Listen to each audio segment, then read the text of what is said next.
Welcome back to First Listen, everybody. My name is Tenthile, and I hope you're doing well today. This time on First Listen, we checked out Florence and the Machine's latest release, their fourth studio album, High as Hope.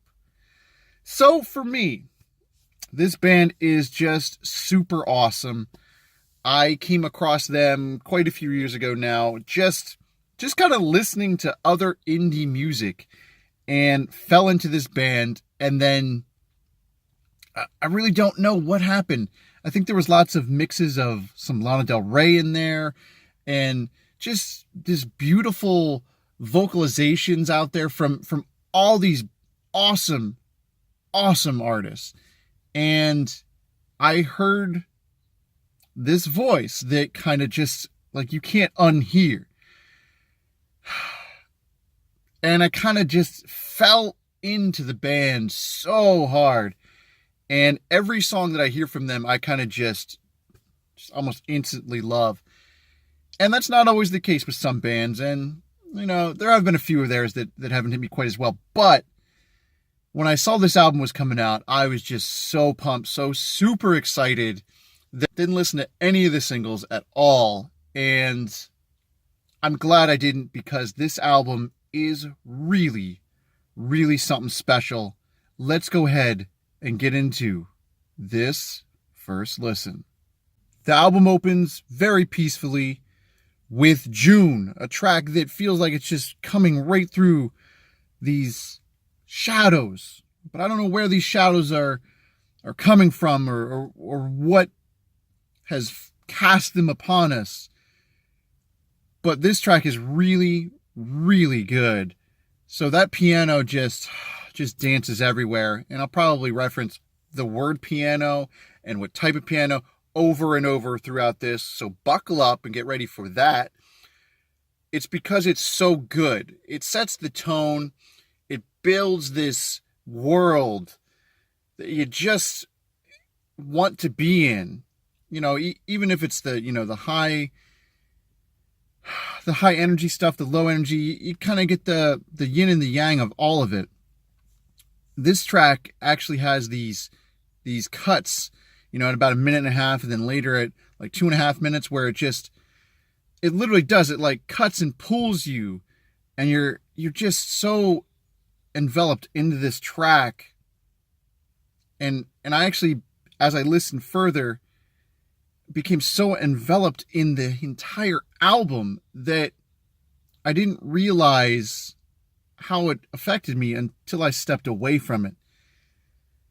What a beautiful way to open this album. I just really like the effect they're going for on this, the vibe. I love it all.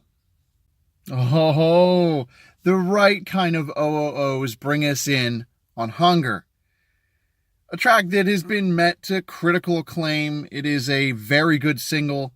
I think I heard like parts of it once and was like, maybe don't want to hear that now. We want to experience this as it becomes its thing. And man, I'm glad I waited. What a track. What a track. Whew. It does so many things. So it's like this mesh of piano and then, that backbeat in there that just kind of sits there very subtly. It's these vocals that these vocals are just so good. I feel like she could just be talking, and in some tracks we'll actually get to that. She is literally just talking, but it sounds so perfect. It comes across so beautifully that you just can't help but enjoy everything that you're listening to. It's effortless. It's just so effortless to listen to. I don't know how she does it, but I'm glad she does. Again, continuing the effortlessness, and kind of gracing our ears with this angelic sound, we have South London Forever, a track that, man, it feels good. Even if it's these simple beats that kind of just trickle in there, and those thuddy drums that kind of just, like they're not like your crazy drums or anything, but the way they just thud so much and hit just right, it kind of, with each hit, it hits you, like actually hits you. That's a cool effect. The only thing that really cut me lyrically, and a lot of her lyrics do, was this one here. A special kind of sadness that seems to come with spring.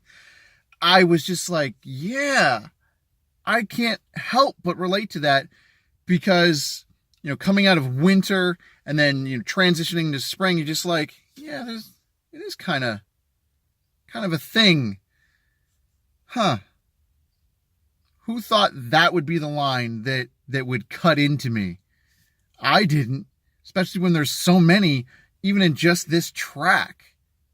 It's beautiful how that just happens sometimes. So this time, more piano, but it's this slow, dark piano and these vocals, of course, that are just excellent, that bring us through on Big God. Man, this one feels like there's a lot going on in this one. Maybe not so much where it gets crazy with everything. And, it does a little bit. But kind of behind the scenes a little bit. And for me, the building of these notes and everything kind of just building, and then that orchestral vibe, and that does really hit very well. That tapping that kind of just accompanies everything, and everything just fitting together. It just does it in such a way that you can't help but want to keep listening, to know what's next, to kind of just let it all take you over. This is a good album. This is a very good album. Let's continue. Speaking right at us in what I like to call spoken voice mode, we have Sky Full of Song, a track that it really does. It just speaks right to you. And it's nice because you have this background beat that just stays so far down, because the vocals are so powerful on this, even when they're very subtle and low, and when they hit high, like it just all meshes so well. Even on some of these tracks where the subject matter is a little bit deep and maybe a little emotional, you're just so awed by it all. You don't have this in a lot of music these days, where you're completely blown away. I do, because I feel like I really hear this music, and when I hear her vocalize in this manner, I just can't help but let it all get to me so deeply, so purely. It really does affect me. And I love that it's quite a simple track, but there's something very beautiful about its simplicity. Oh, more piano. It's all over this record. It's just soaked with piano. But this one, we have Grace. The piano on this is very, very good, as it is, again, throughout the whole release here. On this one, though, it's the ambiance of that effect there that pulls us in. And then, of course, the vocal delivery is just spot on. The way everything mixes, it just feels so right. And what do you do with that? Like, what do you do when it all just feels so right? Well, let me tell you, you just keep listening. You just keep listening and enjoying it. And that's what I've done with this album. I've just enjoyed it so much. Big builds and these drums, and, it all just mixes together. And this track, actually, when you get down to its core, it's serving as a confession of some past mistakes.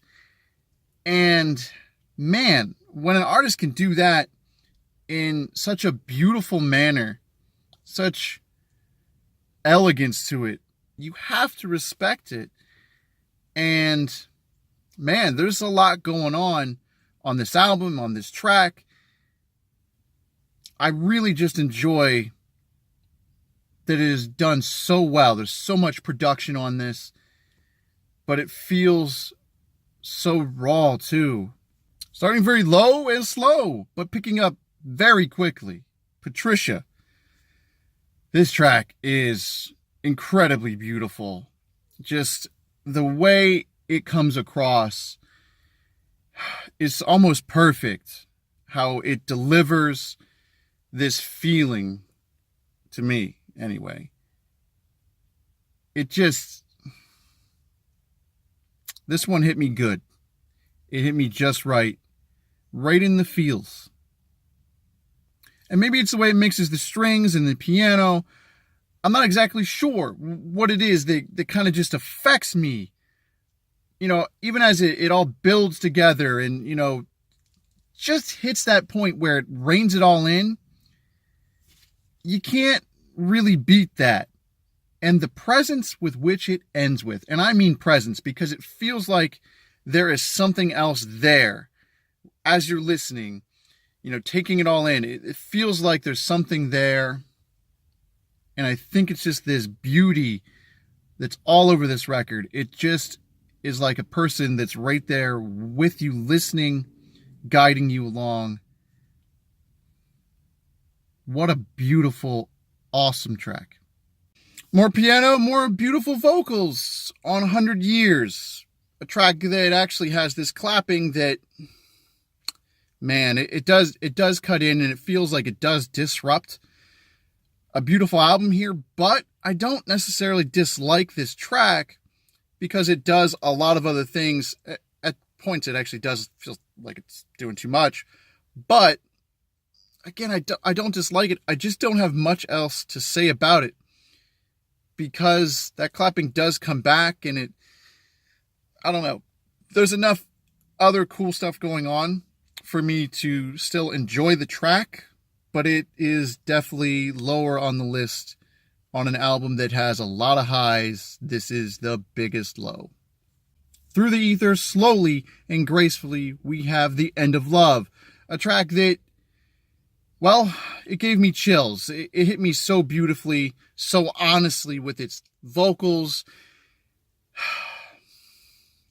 You know, sometimes this just happens. You get hit so completely and so heavily with a song like this that you just can't help but really enjoy it, even as it's kind of destroying you. It's a beautiful destruction of kind of all these barriers, all these walls, telling all this honest and beautiful stuff. Man, what a track. And with just vocals, no choir, finishes the album. This track, again, it continues the beauty. It actually does fade into it. And I feel like this whole album kind of fades into itself as it delivers these beautiful high notes and this elegant piano and some effects in there that just create beautiful atmosphere. We're just taken away with all of this beauty and, in some cases, simplicity. And I just really, really enjoyed this album. I don't think there's any more to say about it. I think that's going to do it for this edition of First Listen. I think you should definitely check out this album. If you're a fan, if you are just looking for some good music, this will take you where you want to be taken. I really enjoyed it. I hope you did too. Thanks for watching. Hit up the comments down below with your thoughts about this album. Man, this one really hit me right here. It hit me right here. And I'm going to have to listen to this one again and again. And I hope you do too. Have a nice day.